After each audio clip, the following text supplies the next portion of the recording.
اور لاوی کے گھرانے کے ایک شخص نے جا کر لاوی کی نسل کی ایک عورت سے بیاہ کیا۔ وہ عورت حاملہ ہوئی اور اس کے بیٹا ہوا، اور اس نے یہ دیکھ کر کہ بچہ خوبصورت ہے 3 مہینے تک اسے چھپا کر رکھا، اور جب اسے اور زیادہ چھپا نہ سکی تو اس نے سرکنڈوں کا ایک ٹوکرا لیا اور اس پر چکنی مٹی اور رال لگا کر لڑکے کو اس میں رکھا اور اسے دریا کے کنارے جھاؤ میں چھوڑ آئی۔ اور اس کی بہن دور کھڑی رہی تاکہ دیکھے کہ اس کے ساتھ کیا ہوتا ہے، اور فرعون کی بیٹی دریا پر غسل کرنے آئی اور اس کی سہیلیاں دریا کے کنارے کنارے ٹہلنے لگیں۔ تب اس نے جھاؤ میں وہ ٹوکرا دیکھ کر اپنی سہیلی کو بھیجا کہ اسے اٹھا لائے۔ جب اس نے اسے کھولا تو لڑکے کو دیکھا اور وہ بچہ رو رہا تھا۔ اسے اس پر رحم آیا اور کہنے لگی کہ یہ کسی عبرانی کا بچہ ہے۔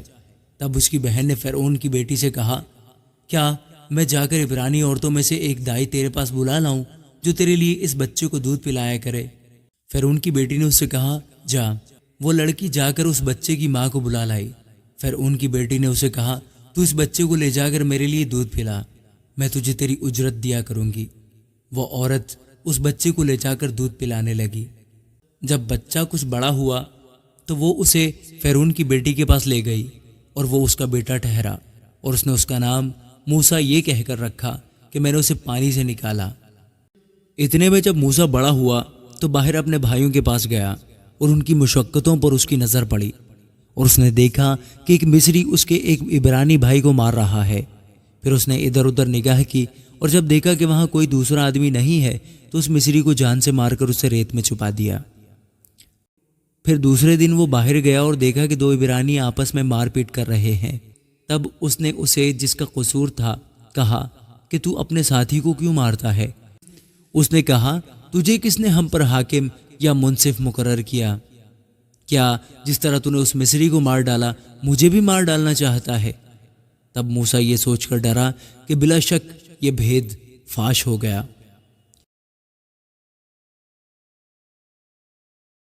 پر موسیٰ فرعون کے حضور سے بھاگ کر ملک مدیان میں جا بسا۔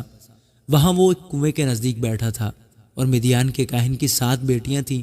وہ آئیں اور پانی بھر بھر کر گٹھروں میں ڈالنے لگیں تاکہ اپنے باپ کی بھیڑ بکریوں کو پلائیں، اور گڈریے آ کر ان کو بھگانے لگے۔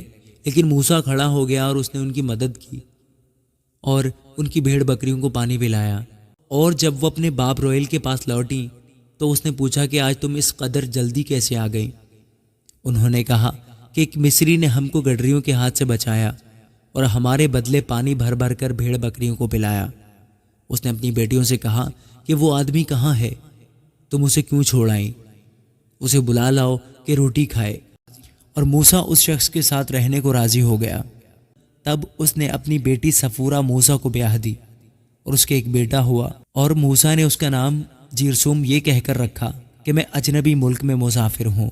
اور ایک مدت کے بعد یوں ہوا کہ مصر کا بادشاہ مر گیا، اور بنی اسرائیل اپنی غلامی کے سبب سے آہ بھرنے لگے اور روئے، اور ان کا رونا جو ان کی غلامی کے باعث تھا خدا تک پہنچا، اور خدا نے ان کا کراہنا سنا، اور خدا نے اپنے عہد کو جو ابراہیم اور اسحاق اور یعقوب کے ساتھ تھا یاد کیا، اور خدا نے بنی اسرائیل پر نظر کی اور ان کے حال کو معلوم کیا۔ آمین۔